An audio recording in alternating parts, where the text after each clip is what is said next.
बहन रूपा राणा, हमारे सीआईटीयू के जिला के प्रधान साथी सतपाल सैनी, सीआईटीयू के राज्य के नेता साथी सुनील दत्त, साथी जगपाल राणा, यहां किसान सभा सीपीआईएम सीपीआई के नेतृत्व के लोग भी मौजूद हैं। कर्मचारी आंदोलन के नेता साथी सुशील गुर्जर, प्रधान सर्व कर्मचारी संघ साथी मेवा सिंह जी, सेक्रेटरी हमारे दलित अधिकार मंच के और रिटायर्ड कर्मचारी संघ के नेता ओम प्रकाश जी, तमाम पदाधिकारीगण जो पूरी टीम आपके बीच में है, और सबसे ज्यादा आप तमाम जो वर्कर और हेल्पर जो इतनी बड़ी संख्या में यहां पहुंचे हैं, मैं आपका सीआईटीयू की ओर से और अपनी यूनियन जो है anganwadi worker helper union Haryana, उसका इंचार्ज होने के नाते आपका बहुत बहुत धन्यवाद करता हूं, आपका बहुत बहुत स्वागत करता हूं सभा के अंदर। हम इकट्ठा हुए हैं, लड़ाई ना अपन पहले छोटी और ना लड़ाई आगे कम होनी, इस बात को हम समझते हैं। कोई भी सरकार रही हो, कोई भी पार्टी का राज आया हो, हमेशा हमारे डंडे, हमारे झंडे और यो त्रिपाल और या दरी, अपनी दरी कभी भी लिपट के दफ्तर में नहीं रही, अपन हमेशा से आंदोलन में रहे।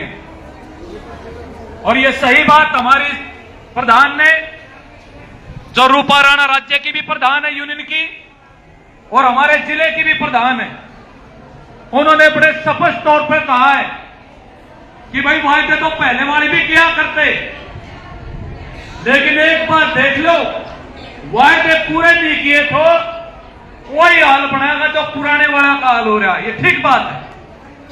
आज आप यहां इकट्ठे किस बात को लेके हुए?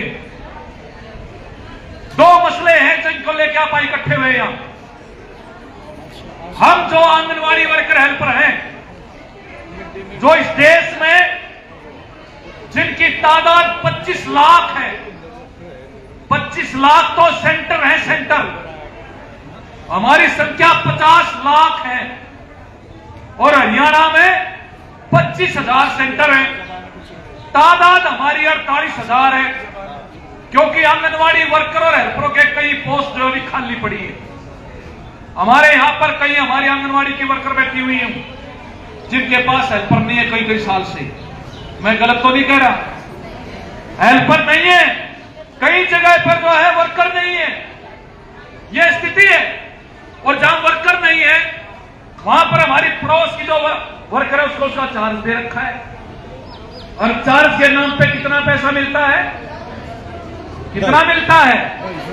250 रुपये, वो भी नहीं मिलते। मतलब कायदे से होना क्या चाहिए? आपके पड़ोस के सेंटर का काम अगर आपको करना बतौर वर्कर, करना तो ये चाहिए कि भाई 2 तनख्वाह मिलनी चाहिए।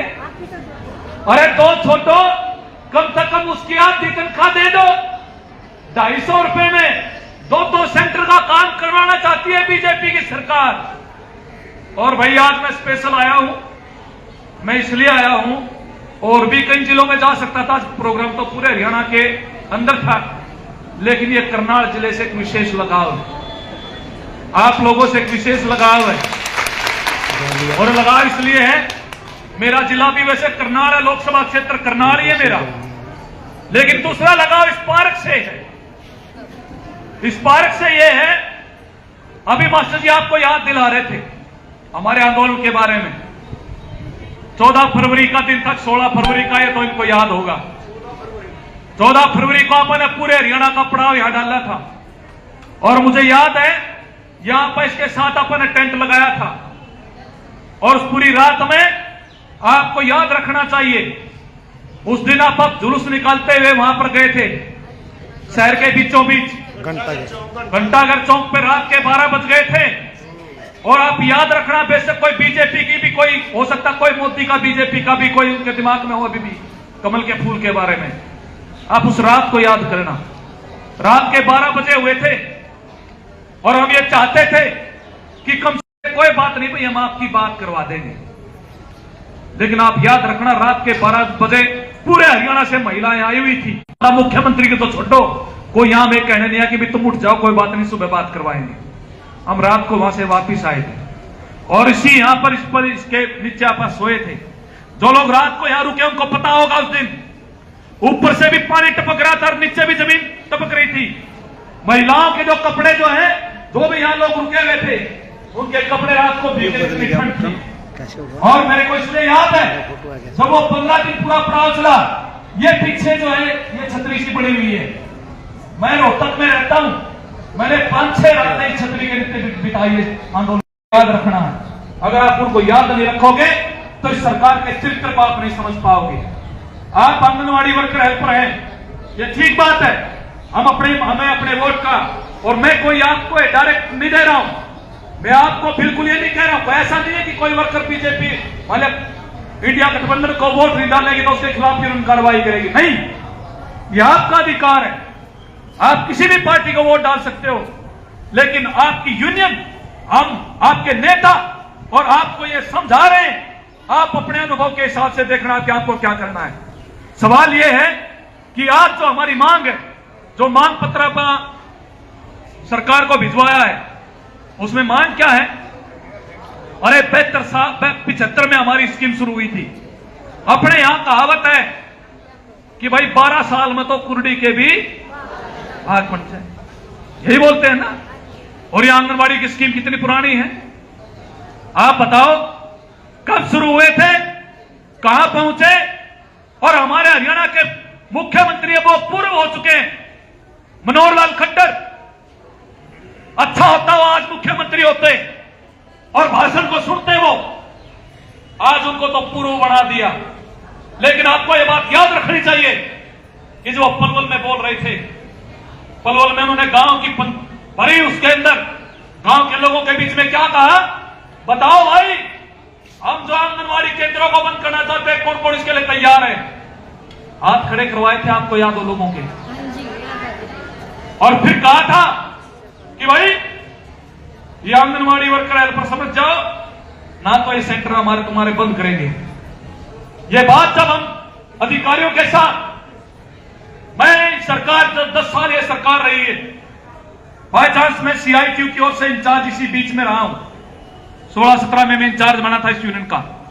जितने भी सरकार के अधिकारियों के साथ, मंत्रियों के साथ, मुख्यमंत्री के साथ जितनी भी वार्ताएं हुई हैं, उसमें मैं शामिल रहा हूं, सारी डिबेट में मैं शामिल रहा हूं। और इनका रुख क्या था सरकार का? वो रुख ये था कि स्कीम की कोई जरूरत नहीं है, इसकी प्राथमिकताएं जो पहले थी आज वो जरूरत नहीं है। अरे देश का सुप्रीम कोर्ट ये कह रहा है कि सेंटरों की जरूरत क्या है, जो सेंटर नहीं खुल रहे वहां पर खोले जाए। इस देश में भूखमरी बढ़ रही है, आप देखोगे दुनिया में जो विश्व भूख सूचकांक है, वर्ल्ड हंगर जो आपका इंडेक्स है, वो ये कह रहा है भूखमरी के मामले में हमारा देश 126 देशों में से 109 नंबर पर है। मतलब जो नीचे 109 नंबर पर है हमारा देश। भूखमरी है, बेरोजगारी है, यहां पर बच्चों के अंदर जो है कुपोषण है। जरूरत इस बात की है कि इस योजना को मजबूत किया जाए, इसको पक्का किया जाए, नए सेंटर खोले जाए, और जो इस स्कीम में लगे हुए जो मजदूर हैं, जो कर्मचारी हैं, जिनको आप बोल रहे होंगे तो स्वयंसेवी कार्यकर्ता, आंगनवाड़ी वर्कर हेल्पर है, इनको पक्का किया जाए। जरूरत तो इस बात की है, लेकिन बीजेपी की जो केंद्र सरकार है, नीति आयोग जो उनका है, उन्होंने बाकायदा स्कीम की लिस्टिंग कर रखी है कि आंगनवाड़ी को खत्म करना है, इसलिए बीच बीच में बदलाव की बात की जा रही है। इनको क्रैच में बदल दो, इनको बालवाड़ी में बदल दो। अब कह रहे जो इनका ये जो फोन हमें दिया गया है ऑनलाइन के नाम पे, जिसमें क्रीड के जरिए हमारी मैपिंग हुई है, और सारे बच्चों के आधार कार्ड, सारे जो बेनिफिशियरी है उनके जो सारे के सारे उनका लिंक किया गया है। इसके पीछे मकसद क्या है? ये चाहते हैं कि स्कीम को बंद करके ये डायरेक्ट बेनिफिट ट्रांसफर जो है आगे किया जाए। आपको याद होगा, हम सारे यहां बैठे हुए हैं, आप में से जो लगे हुए हैं, आखिरी जो भर्ती हुई थी वो 2011 में हुई थी। 2011 के बाद कोई आंगनवाड़ी की भर्ती नहीं है। मैं गलत तो नहीं कह रहा हूं, कोई भर्ती नहीं है। 14 में बीजेपी की सरकार आई, 14 में केंद्र में भी और हरियाणा के अंदर भी आप अगर इस बात को नहीं समझते हैं तो कौन समझ सकता है? उसके बाद एक भी भर्ती नहीं है, ना कोई इंस्टॉलमेंट है। आप इस बात को अगर आप दिमाग में रखेंगे तो हमें समझ आएगा। कह रहे बच्चों के लिए राशन बनाओ, राशन के लिए सिलेंडर चाहिए, सिलेंडर नहीं है। कितना लंबा टाइम के लिए अपन लड़ाई लड़नी पड़ी कोरोना के बाद से, उसका जो ईंधन का पैसा नहीं मिला था, याद है आपको? अभी भी हालत क्या है? बार बार कहने के बावजूद भी, अधिकारियों से बातचीत करने के बावजूद भी अभी तक गैसों के सिलेंडर नहीं दिए जा रहे, उनका पैसा नहीं दिया जा रहा। बड़े कई जिले ऐसे हैं, ये तो हमारा मजबूत जिला है, फिर भी अपनी कुछ मांगे हासिल कर लेता है लोकल लेवल पे। अभी आपको याद है, पिछले दिनों पलवल की वर्कर हेल्पर हड़ताल पे बैठी हुई है।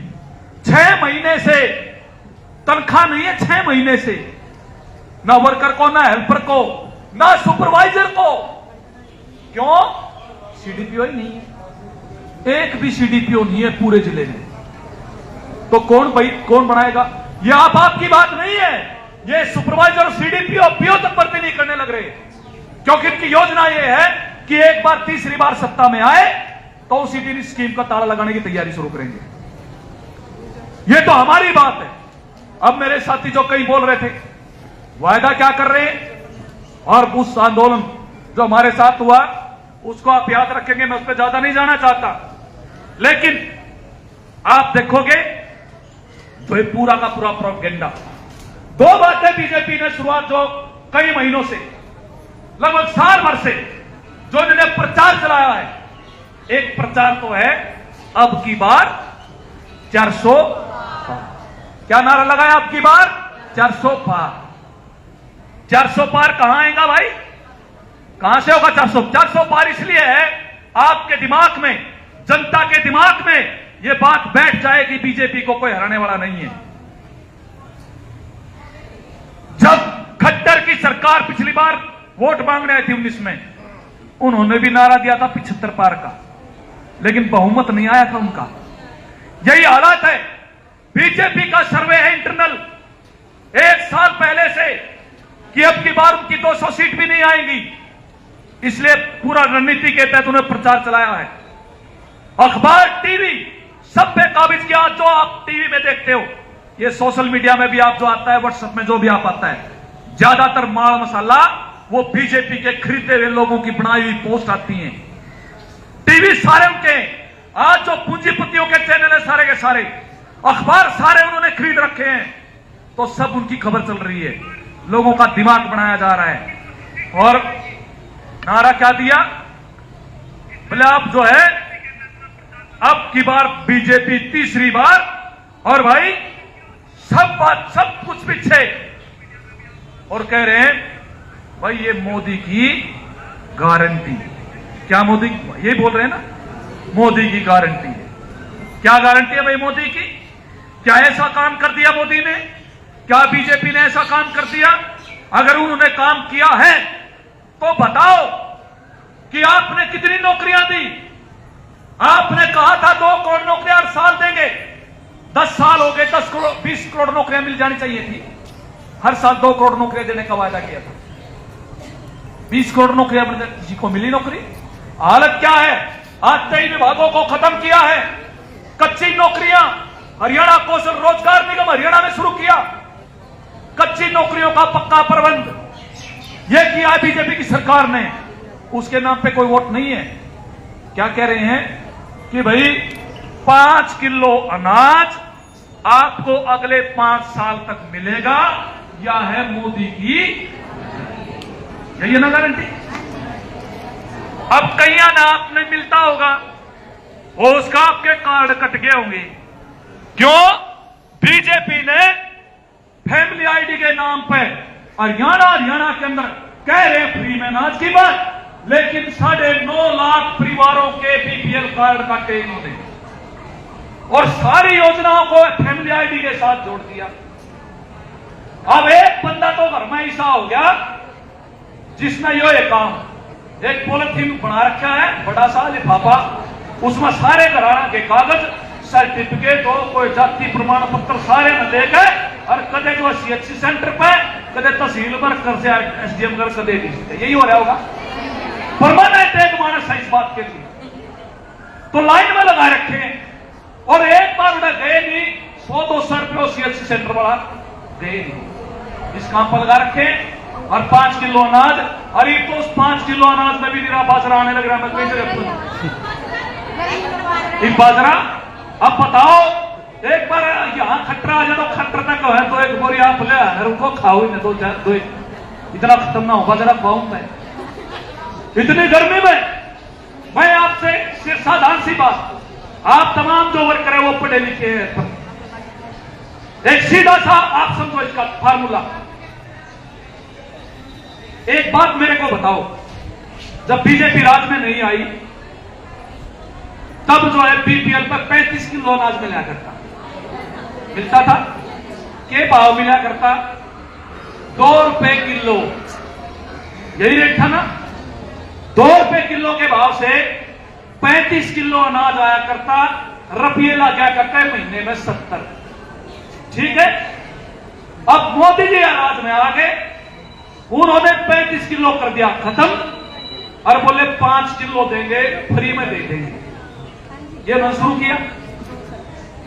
अब परिवार जो अपना है, आजकल परिवार वह नहीं रहे 6-7-8 बंदे के, आप ज्यादातर यहां बैठे हो 3-4 बंदे होते परिवार के अंदर, तो 4 बंदों का परिवार 5 किलो के हिसाब से महीने में 20 किलो राशन आ गया फ्री, यही बात है ना।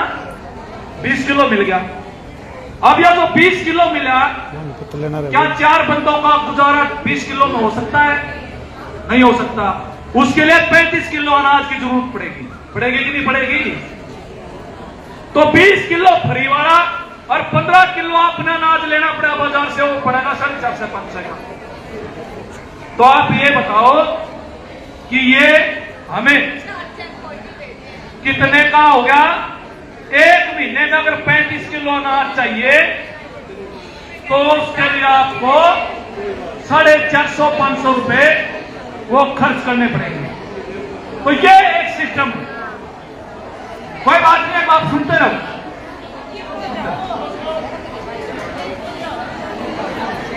तो ये आपके जो गारंटी है, ये जो गारंटी है, ये गारंटी क्या है? अच्छा मेरे को एक बात बताओ, आजादी के बाद ये जो राशन प्रणाली हुई 1950 में हुई शुरू, पहले भी राशन डिपो पर सस्ता अनाज मिलता था, सस्ता सामान मिलता था। कितने प्रधानमंत्री रहे, कितने प्रधानमंत्री रहे, नेहरू से लेके इंदिरा गांधी, मोरारजी देसाई, राजीव गांधी, फिर जो है उसके बाद विश्वनाथ प्रताप सिंह, फिर चंद्रशेखर, फिर पीवी नरसिम्हा राव, फिर देवेगौड़ा, फिर इंद्र कुमार गुजराल, फिर अटल बिहारी वाजपेयी और फिर मनमोहन सिंह, सबने जो राशन दिया कंट्रोल रेट पे। किसी ने कहा कि भाई ये हमारी गारंटी है, राजीव गांधी की गारंटी है कि मनमोहन सिंह की गारंटी है? यो पहला बंदा आया जो कह रहा है मेरी गारंटी है। देश गया बाहर में, सरकार गई बाहर में, बीजेपी की गई बाहर में, इसी की गारंटी है। ये जो है ये अहंकार है, ये अहंकार है कि जो कुछ हूं मैं हूं, जो फैसले करूंगा मैं करूंगा।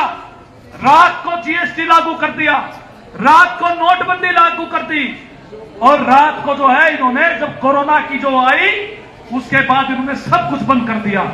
आपको याद होगा कोरोना के अंदर क्या हालत बनी थी, बिना तैयारी के लोगों की क्या स्थिति बनी थी। रोजगार गए, नौकरियां गई, लोगों के वेतन घट गए और महंगाई बढ़ गई। आप पूछो इनसे क्या की गारंटी लेंगे, क्या बात करेंगे? अब बात की जा रही है, जब गारंटी का फेल हो गया मामला, गारंटी की जो स्थिति वो गड़बड़ में पहुंच गई। आप एक बात ध्यान से सुन लो, मैं आपके बीच में ये बात इसलिए बता रहा हूं, आप तो हर रोज सुनते हैं, लेकिन अब केवल आपके सुनने का मसला नहीं है, आपको जाके अपने जो लाभार्थी हैं, आपके जो आसपास के जो परिवार हैं, आपको उनमें चर्चा करनी है। जो थोड़ा बहुत जो है बीजेपी का प्रचार का जो दिमाग में पड़ा हुआ है अभी भी, लोगों के टीवी के माध्यम से, अखबार के माध्यम से जो दिमाग में अभी भी बैठा रखा है, उसको खत्म करने का काम आपका है। आप उनको समझाओ। आज आप बताओ, किसी भी मोदी के भाषण के अंदर, बीजेपी के भाषण के अंदर, उनके घोषणा पत्र के अंदर यह कहीं लिखा हो कि हम इतने लोगों को, इतने बेरोजगारों को नौकरी देंगे? मेरे को बता दो पक्की नौकरी का। एक भी, इतना इलेक्शन गुजर चुका, 4 दौर का इलेक्शन हो चुका फेज का, किसी एक भाषण में नरेंद्र मोदी ने, अमित शाह ने या कोई और बीजेपी का नेता उसने कहा कि हम आएंगे भाई इतनी नौकरियां देंगे पक्की? कोई बात नहीं कर रहा। किसी ने यह कहा जो कच्चे कर्मचारी है हम उनको पक्का करेंगे? किसी ने यह कहा बीजेपी वाले ने हम महंगाई कम करेंगे? किसी ने यह कहा हो कि भाई हमें जो सार्वजनिक क्षेत्र है हम इसको मजबूत करेंगे? बताओ किसी ने कहा हो? तो किसी ने कुछ नहीं कहा, नहीं कह रहे हैं। जब उनको यह लग गया, प्रचार किया था गारंटी का, वह गारंटी होगी फेल। और जब 2 बार के इलेक्शन हो गए अलग अलग स्टेट में, फेज गुजर गए, बीजेपी अब उस मोदी की गारंटी की बात नहीं करती। अब वो किस बात पे उतरा है? वही उनका जो पुराना हथियार है, वही पुराना हथियार है। अभी जो है, आप जो है ना, थोड़ा इधर ध्यान रखो, कोई बात नहीं, वो भी आएंगे आपके बीच में, आपके अधिकारी भी आएंगे, तब उनकी तरफ आप देखना जब मांग पत्र आएंगे। अभी जो है बीजेपी पर आरोप लगाए जा रहे हैं, इंडिया गठबंधन की जो पार्टियां वो आरोप लगा रही हैं, वो ये कह रही हैं कि भाई इन्होंने पिछले 10 साल में 16.5 लाख करोड़ रुपया बड़े बड़े 20-25 पूंजीपतियों का, बैंकों का लिया हुआ कर्जा माफ किया है मोदी ने। ये आरोप लगा रहे हैं बीजेपी पर, मोदी पर। अगर इनमें दम है बीजेपी पर, मोदी में, तो ये कह दे कि भाई ये झूठ बोल रहे हैं इंडिया गठबंधन वाले, राहुल गांधी सीपीएम वाले ये झूठ बोल रहे हैं, जो क्योंकि दिया है पैसा। अरे इतना पैसा होता है 16.5 लाख करोड़ रुपया। जितने किसानों के कर्जे हैं, मजदूरों के कर्जे हैं, कर्मचारियों के कर्जे हैं, वह सारे कर्जे 4 बार उतारे जा सके इतने पैसे में। इतना पैसा दिया है, 20-22 लोगों को बैंकों का लिया हुआ कर्जा माफ किया है। यह किया है बीजेपी की सरकार ने। जो पैसा कच्चे कर्मचारियों को पक्का करने के लिए, सब लोगों को स्वास्थ्य की सुविधाएं देने के लिए, आंगनवाड़ी सेंटर को मजबूत करने के लिए, आईसीडीएस के बजट को बढ़ाने के लिए जो पैसा लगना चाहिए था, वो बैंकों का पैसा बड़े बड़े पूंजीपतियों को इन्होंने दिया है। तो ये भाई ये कह रहे हैं सबके साथ की बात, सबके विकास की बात नहीं है, सबका साथ नहीं है विकास की बात। साथ चाहिए आपकी वोट लेने में और विकास करना देश के बड़े बड़े पूंजीपतियों का। हम बार बार उदाहरण देते रहे, मेरे से पहले जो वक्ता बोल रहे थे वो भी कह रहे थे, देश की 70% जो आमदन है, जो धन संपदा है, वो इन 20-25 लोगों के हाथ में है। आज के दिन 70% जो अपने देश के जो मुनाफा है, जो उसके पास धन दौलत है, वो उनके पास है। तो भाई ये देश किसका है? इस देश को हम बनाते हैं, मजदूर बनाते हैं, किसान बनाते हैं, और ये तो इस संविधान को ताक पे रख रहे हैं। आप तो यहां बैठे हुए हो भाई, कई नए भी होंगे, कई पढ़े लिखे भी होंगे, लेकिन एक बात मैं आपको बता दूं, ये आजादी जो मिली ना, ये जो संविधान, ये बहुत विरला संविधान है अपने देश का। और इस संविधान के बनाने के लिए 3 साल बहस चली। 3 साल तक 1946 में संविधान सभा का गठन हुआ था संविधान बनाने के लिए,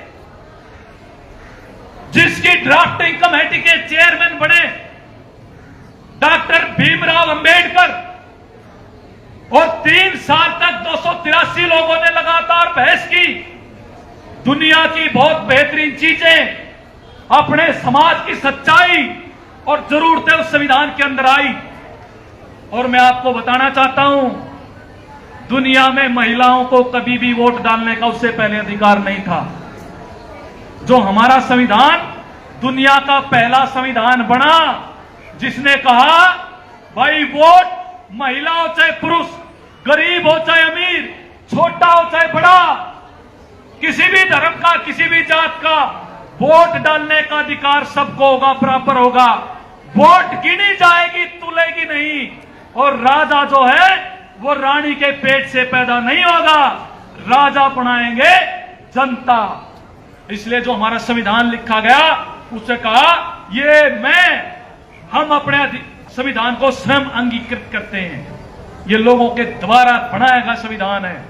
और ये जो बीजेपी, ये आरएसएस, ये 400 पार जो कह रहे हैं, इनके कई मंत्रियों ने, मेंबरों ने कहा है 400 इसलिए चाहिए कि 2/3 बहुमत चाहिए संसद में। संसद में 2/3 बहुमत आएगा तो संविधान को बदलेंगे। ये वोट डालने का अधिकार भी नहीं बचने वाला, ये आरक्षण का अधिकार नहीं बचने वाला, ये महिलाओं को जो पंचायतों के अंदर जो आगे जो अधिकार की बात हो रही, हम ये कह रहे हैं आधी आबादी है, इसको ये क्या समझते हैं? आप देखो, उदाहरण आपके बीच में मेरे से पहले वक्ता दे चुके हैं संदीप सिंह का, ब्रजभूषण का।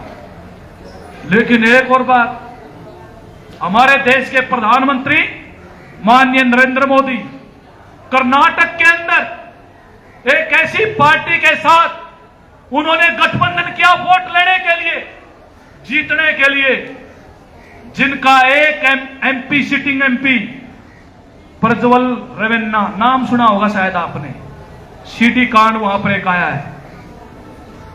लगभग 450 महिलाओं के साथ यौन उत्पीड़न का आरोपी है, बलात्कार का आरोपी है। उसकी लगभग उसने 2500 वीडियो बना रखे अपने रेप करते हुए खुद। और बीजेपी को पता था इस बात का।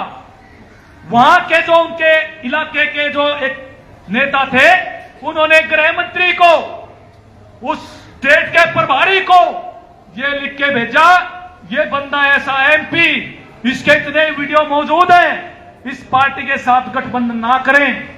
लेकिन मोदी साहब उसके साथ गठबंधन किया। और 26 अप्रैल को वहां इलेक्शन था, उससे 4 दिन पहले उसके वहां भी संसद के क्षेत्र के अंदर गए और उसको खड़ा करके बोले भला इसको वोट देना, इसको वोट देंगे तो मोदी उससे मजबूत होगा, इसको ताकत दोगे वो ताकत मेरे अंदर आएगी, ये बोला। और उसकी वो सीडी वो लोगों में फैल गई। उसके बावजूद भी कुछ नहीं बोले मोदी, और उस बंदे को भगा दिया जर्मनी में बैठा हुआ। ये है ये इनका चाल चरित्र चेहरा।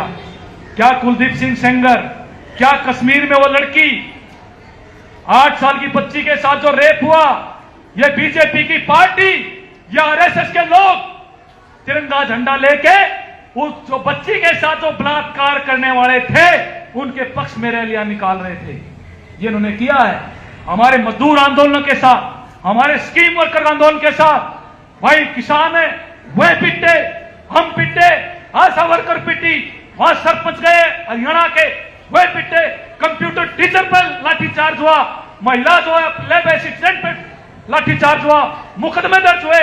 आज भी हमारी आंगनबाड़ी वर्कर पे 100 के करीब मुकदमे चल रहे हैं। आपको मैं बता दूं, मेरे ऊपर खुद कई मुकदमे चल रहे हैं आशा वर्कर के आंदोलन में, आंगनबाड़ी के आंदोलन में। ये बैठे अपने जगपाल राणा, इनके ऊपर आंदोलन थे, सिट्टू के नेताओं पे, महिला समिति, सर्व कर्मचारी संघ के नेताओं पे आंदोलन के दौरान के मुकदमे चल रहे हैं। तो जो बोलेगा उस पर आप लठ बजाओगे और करोगे। कानून खत्म कर दिए, मजदूरों के बारे में जो कानून थे उनको पूंजीपतियों के लिए बना दिया, तो पक्की नौकरी का रास्ता खत्म कर दिया। अब ये संविधान का रास्ता खत्म करने जा रहे हैं। बोलते हैं, हमें बोलेंगे लाल झंडे वालों को ये देशद्रोही है, हमें बोलेंगे कि ये तो जो है राष्ट्र विरोधी है। अरे सबसे बड़े देशद्रोही, सबसे बड़े राष्ट्र विरोधी आरएसएस और उसका विचार है, और ये बीजेपी जिसकी आरएसएस जिसकी मां है, जिन्होंने कभी आजादी के आंदोलन के अंदर हिस्सेदारी नहीं ली, हमेशा अंग्रेजों का साथ दिया, आज वो देश की गद्दी पे, वो संविधान को बदलना चाहते हैं, वो हमारे वसूलों को खत्म करना चाहते हैं। बहुत बड़ी बात है जो हम आज ये जो सभा रखी गई है पूरे देश के अंदर, पूरे हरियाणा के अंदर, हम अपनी मांग रख रहे हैं। दोनों को, जो राज में पार्टी है उनकी सीआईडी के लोग यहां आसपास होंगे, उनके भी आंख हो जाएगी कि अभी भी तुम्हारे खिलाफ गुस्सा है, इसलिए जो आंगनवाड़ी वर्कर हेल्पर की जो मांगे हैं उसका समाधान तुरंत करो, वरना 4 महीने बाद हरियाणा के इलेक्शन होंगे तो यही वर्कर हेल्पर तुम्हें हरियाणा की गद्दी से भी उतार के फेंक देंगी। इसलिए आज का यह आंदोलन ने किया है। और जो राज में आना चाहते हैं विपक्षी पार्टियों के नेता, उनको भी हम बताना चाहते हैं, ये है हमारी मांग। यही टेंट लगा हुआ था, भूपेंद्र हुड्डा भी आया था, वो जो अपनी शैलजा थी इस समय, उस समय कांग्रेस की अध्यक्ष, वो भी आई थी, चौटाला वाले भी आए थे, सारे आए थे। मार्क्सवादी कम्युनिस्ट पार्टी लाल झंडे वाले तो थी आपके बीच में, वो तो चुनाव हो ना हो वो तो आपके बीच में रहते हमेशा, लेकिन उनको भी पता लग जाए भाई हमारी ताकत क्या है। तो इसलिए हमने सीआईटीयू ने फैसला किया है, पूरे देश के अंदर देश की तमाम ट्रेड यूनियन, कर्मचारी मजदूर संगठन, किसान संगठन, सबने फैसला किया है, सबसे पहला काम बनता है इस इलेक्शन के अंदर बीजेपी को सत्ता से बेदखल करो, बीजेपी को सत्ता से उठाकर बाहर फेंको, ये पहला काम है। और जो बीजेपी को हराने वाला है, जो उसको हरा सकता है, उसको आप जिताओ। और हरियाणा में मैं घुमाऊं 400 सीटों पर, पूरे देश की यही हालत है। ये जो 400 पार है, 400 पार है, कुछ नहीं होने वाला। आप देखना, बुखलाए हुए प्रधानमंत्री, वो कह रहे मंगलसूत्र बोला, ये जो इंडिया गठबंधन आया बोला तो भैंस छीन लेगा आपकी, 2 भैंस में से 1 भैंस खोल ले जाएंगे, 2 मकान 1 भैंस खोल ले जाए, ये इस तरह की बात कर रहे हैं। अरे आप बात करो, क्या आप स्कीम वर्कर को पक्का करोगे, आंगनवाड़ी वर्कर हेल्पर को पक्का करोगे, क्या आप कच्चे कर्मचारियों को पक्का करोगे, क्या आप कर्जे माफ करोगे, क्या आप महंगाई कम करोगे, क्या आप, अरे आप इस पे बात करो। इनका कोई नहीं, इनको ये डर बिठाओ लोगों के अंदर। डर किस बात का? पाकिस्तान का, मुसलमान का, बस यही इनके पास। आगे पीछे यही डर बिठा के लोगों का वोट, आपके वोट की लूट करने के लिए बीजेपी राजनीति करती है। इस बात को हम समझेंगे और इनकी पक्कियां लोग उधेड़ेंगे पक्का।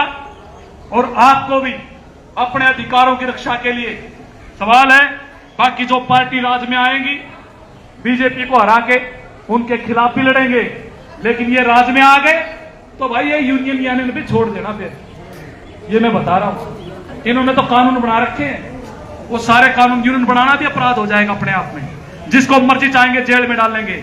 इन्होंने यही किया पिछले 1-1.5 साल में। विपक्षी पार्टियों के नेता जिनके पास अच्छी ताकत थी, उनके पीछे ईडी सीबीआई का प्रयोग करके उनको जेल में, आज भी हरियाणा अपने देश के अंदर 2 मुख्यमंत्री जेल में, हेमंत सोरेन झारखंड के, अभी केजरीवाल को थोड़े दिन के लिए जमानत मिली है। कोई आरोप नहीं है, मनमाना आरोप लगा के आप जेल में डालोगे, कोई सबूत नहीं है। इन्होंने ऐसा संस्थानों के साथ है, सुप्रीम कोर्ट तक को इन्होंने नहीं बख्शा है। ये ऐसे लोग हैं।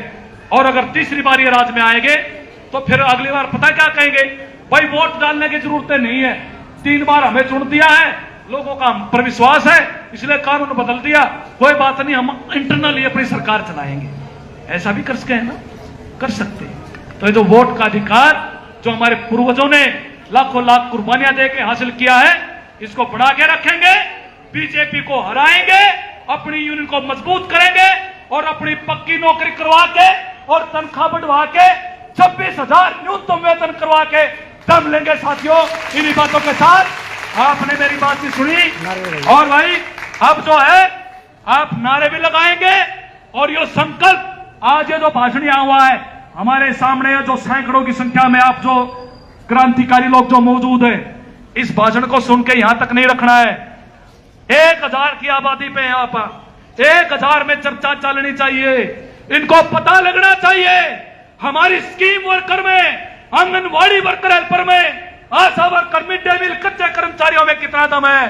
अगर हम सरकार बना सकते हैं तो सरकार को हम कच्ची भी कर सकते हैं, उखाड़ के अभी पे हम फेंक सकते हैं। यह ताकत हमें दिखाने की जरूरत है साथियों। और दो नारों के साथ हम अपनी बात समाप्त करेंगे। Anganwadi worker helper union Haryana जिंदाबाद, CITU जिंदाबाद, हमारी एकता जिंदाबाद, हमारा वेतन 26,000 लागू करो, स्कीम वर्कर को पक्का करो, मोदी तेरी कबर खुदेगी, गठबंधन तेरी कबर खुदेगी, सैनी तेरी कबर खुदेगी, बीजेपी तेरी कबर खुदेगी। और भाई ये नारा हमेशा लगाते रहे हैं। और कबर खोदने का मतलब देखो अपना ये थोड़ा कि गोली मारनी अगले के वो दफन करना ना। हम ये नारा क्यों लगाते हैं कि भाई जो हमने सरकार हमारे साथ कर रही है, जो पार्टी हमारे साथ राज में जो कर रही है, एक दिन आने दो जब हमारा मौका होगा, जिस गद्दी पर तुम बैठे हो ना उस गद्दी पर उतार कर तुमने नीचे फेंकेंगे। ये कबर खोदने का मतलब यही होता है, ठीक है ना। तो भाई यह 25 तारीख है कबर खोदने की, ठीक है। अब की बार पक्की कबर खोदो और इनको सबक सिखाओ और फिर जो अगला जो विधानसभा का होगा फिर इनको हम आपस समझाएंगे। आपने मेरी बात सुनी, आपका बहुत